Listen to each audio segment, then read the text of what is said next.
Depois de uma semana interminável daquelas em que nem o café mais forte consegue afastar o cinza dos dias, eu, Lara, finalmente senti a vida vibrar de novo sob a pele. Voltando de um bico na borracharia do meu tio, na minha cidade natal no interior de São Paulo, desviei o caminho para a Praia da Matriz, onde no verão a juventude se renê, os aposentados jogam damas e quem não tem pressa simplesmente vê o tempo passar. Parei minha moto, uma Honda CG 125 preta com listras vermelhas, bem ao lado de um banco de madeira sob um ipê florido. Meu orgulho. Mesmo sendo uma máquina antiga, ela respondia a cada movimento meu como se fosse parte de mim, um ser vivo. Tirei o capacete azul escuro com grafites que eu mesma tinha feito e imediatamente sacudi o cabelo, deixando os fios longos e castanhos caírem sobre meus ombros. Eu nos prendia de propósito. Queria sentir o vento na pele do pescoço. A jaqueta de couro ecologico, a cala descolada e os coturnos de sola tratorada compunham a imagem de uma garota durona,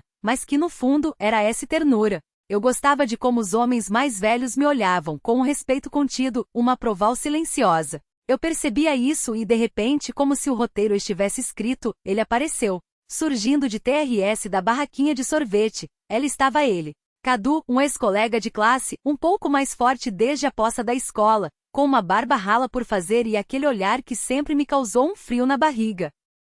Ele usava uma jaqueta jeans aberta, revelando uma camiseta de uma banda de rock que eu não reconheci, e uma bermuda levemente rasgada como um cico de rua. Ele caminhava sem pressa, com aquela confiança relaxada que não se finge, se respira. E a motoqueira, disse ele, sorrindo de canto. Vai dar uma carona para um velho amigo? Eu sorri, inclinando-me na direita dele. Se não tiver medo da velocidade e do meu capacete reserva, pisquei, pegando o outro capacete do bagageiro. Ele o pegou e tentou colocar. A Condia comeu ali mesmo. Sua cabeleira densa e cacheada ficou presa em algum lugar entre o forro interno e o plástico. Ele resmungou, o queixo ficou preso e eu não consegui mais me segurar. Comecei a rir tanto que precisei me apoiar na moto para não cair. Isso num capacete, uma armadilha, ele reclamou, os olhos mal aparecendo pela viseira, o rosto amassado como o de um gato contrariado. Vonk que cabeludo demais pro meu mundo, retruquei, enxugando as lágrimas de riso. Cadu tentou empurrar os cachos para dentro, e eu me aproximei para ajudar com cuidado. Toquei sua testa, passei os dedos pelas suas tomporas e em algum momento, nossos olhares se encontraram. Ele parou. Eu também. Uma tenso pairou entre NS, nada grosseiro, nada vulgar. Era como a eletricidade de um toque no inverno. Vó Cash me zoando de propósito, N? Ele murmurou com um sorriso, mas com um calor incomum no olhar. O capacete não serviu de jeito nenhum, e desistindo, tirei o meu, que ele ainda não tinha visto direito. Um modelo rosa com glitter. Ele fez uma careta. No Vok no T falando sil. Isso uma vergonha purpurinada. Ou Vok vai na vergonha purpurinada, ou fica com essa sua juba em Donvel. E estendi o capacete para ele. Ele se rendeu. Para minha surpresa, o capacete rosa se encaixou perfeitamente e ficou incrivelmente charmoso nele. Um pouco fetichista, Havia algo excitante naquele contraste, a aparência bruta, o corpo masculino e aquele capacete rosa brilhante. Pronto. Agora vou oficialmente meu subordinado. Se segura firme, seno te jogo na primeira curva. Sentei-me na frente, sentindo as mãos dele tocarem minha cintura com hesital. Quando pegamos a estrada que sai da cidade, acelerei de propósito, que ele sentisse a adrenalina. O vento chicoteava meu cabelo e Cadu se apertou um pouco mais contra minhas costas. O calor entre minhas esculas aumentou, e eu me arrepiei, mas não era de frio. Vonk parece que nasceu com esse motor. Ele gritou por cima do barulho do vento com uma nota de admiral. E Vonk parece que nasceu para brilhar de rosa. Gritei de volta e ele riu. Saímos da estrada principal e pegamos uma trilha de terra batida que levava a uma prainha semi-abandonada na beira da represa. A água brilhava entre as rores e o ar tinha cheiro de mato molhado e terra. Perto de um banco feito de troncos, eu parei a moto. Tirei meu capacete, sacudi o cabelo e olhei para o Cadu. Ele tirou com dificuldade seu novo amigo rosa. Seu cabelo estava todo armado, parecendo um dente de léu. Eu gargalhei. Agora vi que parece um astro do rock depois de uma tarne. Ele sorriu e se aproximou de mim, bem perto. Nossas mãos se tocaram por acaso, e eu não afastei a minha. O corão começou a bater mais forte. Sabe, Lara, eu fico pensando. Talvez não tenha sido toa que eu não te chamei para formatura. Talvez, se a gente tivesse ficado antes, a gente não estaria assim, agora. Ele começou, mas eu coloquei um dedo em seus ulbios. Não fala. Fica aqui, agora. e NS ficamos ali, sentados perto da Gua, sem pressa. O vento embaraava meu cabelo e ele, sem dizer uma palavra, cuidadosamente colocava as mechas atas da minha orelha. Aquele gesto tontimo parecia apagar qualquer fronteira que existisse entre NS. Ele não me beijou, mas não precisava. Tudo J estava no ar. Cadu não me mandou mensagem por uns 2 dias. Nem curtidas, nem stories, nem mesmo a desculpa esfarrapada de que a bateria acabou. Comecei a pensar que talvez nossa tarde na represa tivesse sido apenas um acaso, um belo lampejo. Mas no terceiro dia, quando eu, J sem esperar sinal algum, estava com uma chave de fenda na mão na oficina do meu tio, a mensagem dele chegou como um raio. Ter livre hoje? Pensei numa coisa. Eu, claro, me fiz de Décio. Respondi depois de 1 hora. Livre. Se não for um sequestro. Ponto final. Pior. Uma aventura. Ponto final. Ele pediu que eu fosse encontro-lo na cidade, mas fora, num vilarejo perto de Sorocaba, onde a tia dele tinha uns tio. Calculei o caminho, não era perto, mas a noite prometia. Eu me arrumei. Em vez do jeans de sempre, vesti uma saia curta cor de que e meias TRS quartos que iam o meio da coxa. Nos PS, coturnos pesados com plataforma. Por cima, uma blusa clara de ombro cado e uma jaqueta curta. O visual ficou quase provocante, mas dentro dos limites. O capacete eu escolhi um que combinava com a sola do coturno. Quando cheguei, o sol J comeava a se afundar no horizonte, deixando rastros de ouro no cu. A casa do estilo do Cadu parecia cena de filme. Uma varanda com pintura descascada, um bálano de madeira e muitas trepadeiras de maracujá. Ele veio ao meu encontro com 2 canecas de chocolate quente, vestindo uma regata e uma cala de moletom. Em uma das mãos, aquele capacete rosa. Vó guardou isso? Srio? Zombei. Agora meu talis. E Alice convoque, ele me dê sorte. Ele me guiou o quintal, onde estava a moto do ar dele, uma antiga Yamaha RD 350, totalmente restaurada, toda cromada, brilhando como se estivesse numa exposição. Quero que a gente vê nela hoje. Vogue pilota, eu sou o passageiro. Topa? Topo. Meu corão J roncava como motor. Somos do estilo e em 15 minutos, vamos voando pelas estradas de terra. A poeira subia atrás de NS. As estrelas comeavam a piscar no cu escuro e as mãos dele estavam de novo na minha cintura. Que agora mais firmes, sem timidez. Cadu se inclinava com mais frequência na minha direio, sussurrando coisas no meu ouvido, e seus dedos vezes deslizavam um pouco para baixo, a borda da minha saia. Era um jogo no limite, mas sem cruzar a linha. Meu pulso batia na garganta. Eu sentia respirar o dele no meu pescoço e me peguei diminuindo a velocidade de propósito, para que tudo aquilo durasse mais. Paramos num descampado na beira de uma mata. Ali antigamente havia uma base de escoteiros, mas agora restavam runas e pilares de concreto cobertos de mato. O silcio era tão profundo que se podia ouvir o vento balanando as folhas secas. Sentamos numa canga que ele trouxe de casa. Tirei o capacete, ajeitei o cabelo. Ele me olhou por um longo tempo. Voque tem de como voqueche agora, ele disse baixinho. Isso tudo. A saia, os coturnos, o cabelo bagunado. Parece que Vogue saiu direto de uma fantasia minha. Eu sorri, mas não desviei o olhar. Um arrepio percorreu meus ombros. E ele imediatamente colocou a jaqueta dele nas minhas costas. Nela, o cheiro dele, um pouco de tabaco, madeira e algum timo. Parece que Vogue escolheu tudo de propósito. Para me tirar do eixo, sussurrei. E Vogue parece que veio de propósito para isso acontecer. O silcio ficou denso demais. Ele se aproximou sem tocar, mas quase. Seus dedos demoraram na minha bochecha e depois, muito suavemente, tocaram meus lubios. Mas ele não beijou. De novo. Cuidadosamente como se estivesse testando onde poderia ir. Eu segurei seu pulso, detendo-o. Se Vogue me beijar agora, tudo muda. E se eu não beijar, vou me arrepender. Eu assenti. Ele se aproximou mais, inalou meu cheiro. Mas parou. Melhor eu fazer isso quando Vogue tiver certeza que não vai recusar. Passamos 1 hora ali, apenas um ao lado do outro. A mão dele na minha cintura, a minha no joelho dele. E cada movimento era quase um toque, mas nunca era. Habilidoso, gracioso, quase um fetiche. Ele sentia os limites, e isso me enlouquecia. Não era uma invaso, era admiral. Passaram-se frios dias desde a nossa parada na mata, e parecia que Cadu e eu dançávamos ao redor de uma fronteira que ambos sentamos, mas nenhum tinha pressa em cruzar. Nossos encontros se tornaram um bito. Ora ele me buscava depois do meu turno no posto de gasolina, ora eu aparecia no estilo dele com pão de queijo quentinho e uma garrafa térmica de café.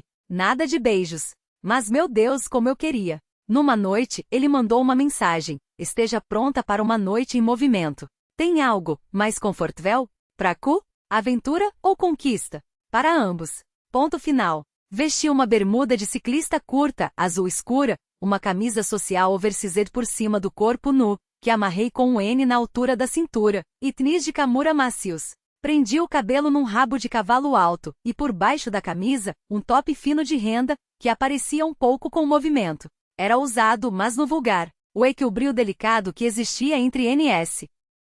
Ele chegou de carro pela primeira vez sem moto me surpreendeu. Pra onde? Perguntei entrando. Para Piracicaba. Hoje tem noite de cinema ao ar livre no Engenho Central. E eu tenho um banco de TRS, uma canga e algumas guloseimas. A voz dele era calma, mas seus olhos diziam muito mais. Na estrada quase não conversamos. Apenas a música, uma coletânea de sucessos antigos.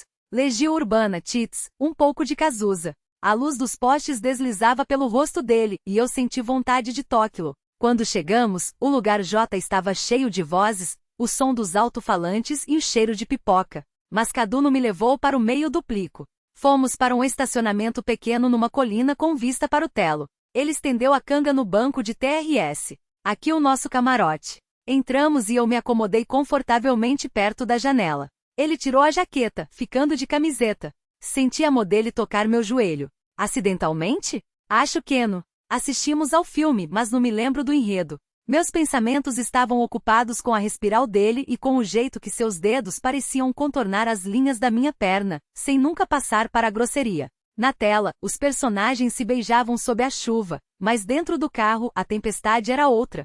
Lara, ele sussurrou de repente, você sente isso?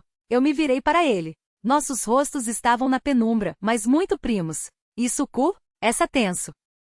Como se algo estivesse nos segurando daquilo que inevitável. Talvez a gente tenha medo de perder o que a gente tem, respondi, permitindo-me colocar a palma da mão em seu peito. Ele subia e descia de forma irregular. O corão dele batia torrido quanto o meu. Ele não me beijou, mas se inclinou meu pescoço, inalou meu cheiro e demorou ali. Seus zubios mal tocavam minha pele. Não era um beijo, era um desafio. Ele sabia como me deixar arrepiada sem quebrar as regras. Esse era o nosso fetiche, o ser quase. Fechei os olhos, inclinei a cabeça para TRS, permitindo que aquele quase acontecesse. A modelo pousou na minha coxa, e o movimento dos dedos era lento, como se ele estivesse desenhando um quadro que depois gostaria de reler. Nenhuma palavra, apenas a respiral, o toque e o filme que há muito tempo J era apenas um fundo sonoro. Quando o acesso acabou, ele se afastou lentamente como se não quisesse. Ligou os faris. Vamos voltar. Eu assenti me ajeitando. O cabelo estava bagunado, os zubios com uma sensação de calor, embora nenhum os tivesse tocado. No caminho de volta, ele ficou em silêncio, segurando minha mão. O carro parecia apertado e quente. Quando ele parou em frente ao meu pediu, eu não sabia se queria sair. Ele se inclinou, mas em vez de um beijo, sussurrou, eu quero que você queira primeiro. Eu quase sem sentir o asfalto sob os pés. Na manhã seguinte, acordei com uma leve dor no corpo, no de cansal, mas da tenso que nunca foi liberada. Entre mim e o Cadu havia algo impossível. Perto demais para ser essa amizade, e longe demais para ser um NS. Mas era exatamente nisso que estava a verdadeira esse tal. Na espera, na conteno, no jogo. A mensagem chegou de repente. Quer ir para Barra Bonita? Vai ter um festival na beira do rio. Eu tenho uma barraca. Ponto final. Você me oferecendo uma viagem runtica com fogueira e mosquitos? Com mosquitos? Não. Com fogueira? Sim. E com as fronteiras sendo testadas? Talvez. Ponto final. Eu sorri. Ele sabia exatamente como vender uma ideia. 2 horas depois, vamos na estrada. Eu usava um macaco esportivo preto com as costas abertas, uma jaqueta jeans curta e tênis leves. Prendi o cabelo em um coque, mas deixei algumas mechas soltas para o vento brincar. Na mochila, uma camiseta amassada, shorts e uma lingerie bonita, mais para me dar confiança do que por necessidade.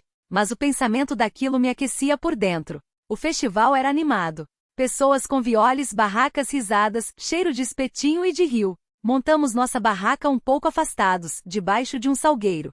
Perto, um barco amarrado a uma árvore. Ao redor, luzes de gambiarra piscavam. Algum tocava fornuma sanfona, e outros soltavam bales no cu. Cadu trouxe 2 copos de quento, sentou-se ao meu lado e ficamos em silêncio, observando as estrelas se refletirem na água. Ele tirou a jaqueta e a colocou sobre meus ombros.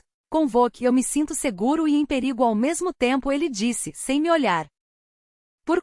Porque eu no controlo meus pensamentos quando estou perto de Vok, e Vok anda por como se fosse o pecado em pessoa. Eu sorri. Era bom ouvir aquilo, e era a mais pura verdade. Eu sentia como ele lutava consigo mesmo, e eu mesma lutava. Mas naquela noite, um DNS teria que se render. Quando as fogueiras começaram a se apagar, voltamos para a barraca. Ele me ajudou a abrir os per da mochila, tocando minha cintura por acaso. Eu congelei, nu de frio, mas de desejo. Me ajuda com o colcho. A voz dele tremeu. Estendemos o saco de dormir. Eu deitei primeiro, e ele ao meu lado. Costas com costas, depois ombro com ombro. A mão dele deslizou pela minha coxa, por cima do tecido do macaco. Cuidadosamente. Ele esperou que eu parasse, mas eu não fiz. Lara, ele sussurrou. Posso não ser mais, quase. Eu me virei para ele. Nossos narizes quase se tocaram. Se Vok estiver pronto para o de verdade, eu sou sua. O beijo dele foi quente e hesitante, como se ele tivesse medo de me assustar, mas depois se tornou faminto, confiante. Ele não beijou apenas meus ulbios, tocou minha clavícula, minhas bochechas, minhas plebras. Não foi esse um beijo, foi reversia.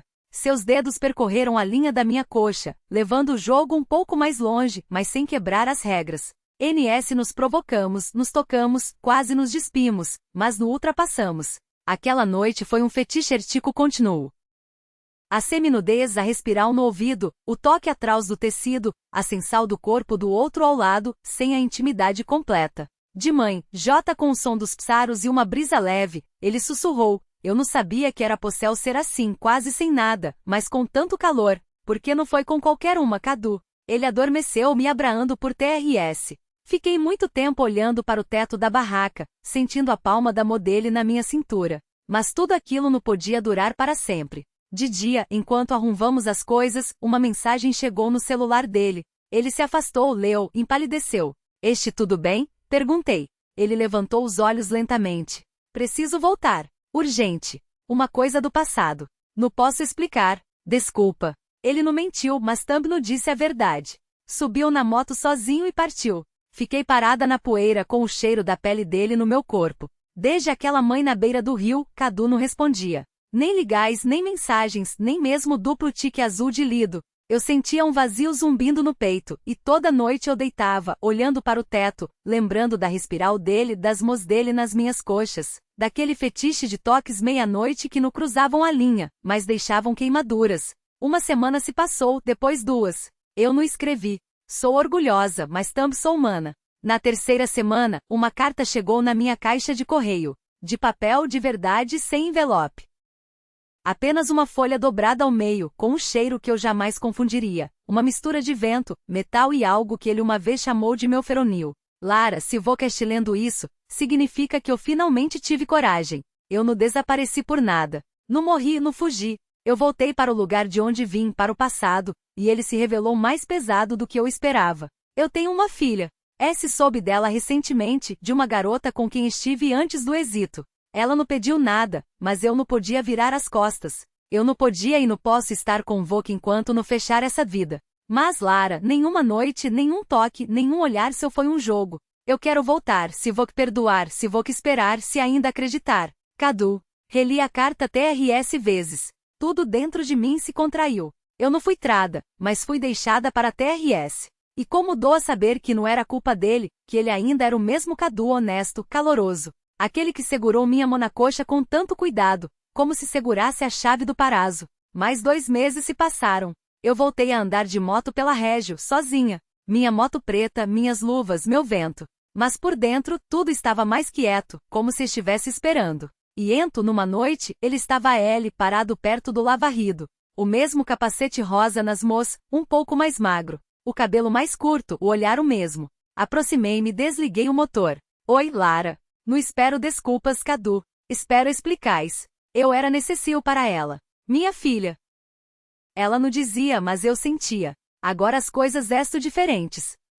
Nos acertamos. Eu posso ser pai, mas também posso ser eu mesmo. Eu posso estar por perto, se Vok ainda quiser. Fiquei em silêncio. Ele me estendeu o capacete rosa. Ele sentiu sua falta. E Vok, eu enlouqueci. Peguei o capacete lentamente e apertei-o contra o peito. Não pense que tudo vai ser como antes. Eu não quero que seja como antes. Eu quero que seja de verdade. Subimos na moto. Desta vez, ele na frente. Eu atrás. Suas costas firmes, familiares. Abracei um pouco mais forte do que o necessário e sussurrei. Agora a minha vez de confiar. O motor rugiu. NS arrancamos. S que no cruzamento, com o sinal verde para NS, quando aceleramos, notei um carro preto. Ele avanou no vermelho. O impacto foi ensurdecedor. O mundo desapareceu. A última coisa que ouvi foi o grito dele. Lara, depois da escurido.